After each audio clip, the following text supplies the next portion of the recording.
আগামী প্রজন্ম তাদের ন্যায্য দাবিতে আন্দোলন করছেন মনে করেন বিএনপির স্থায়ী কমিটির সদস্য আমির খসরু মাহমুদ চৌধুরী। বিকেলে গুলশানে বিএনপি চেয়ারপারসনের কার্যালয়ে লিয়াজু কমিটির বৈঠক শেষে কথা বলেন তিনি। খসরু বলেন, কোটা সংস্কার আন্দোলনে কারা মদদ দিচ্ছে কথা বলে জনগণের দৃষ্টি ভিন্ন খাতে নেওয়ার সুযোগ নেই।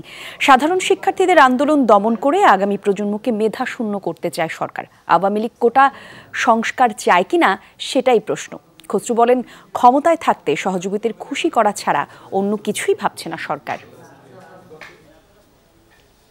এই প্রজন্মের আগামী দিনের ভবিষ্যৎ নির্ভর করছে এই কোটার আন্দোলনের উপরে।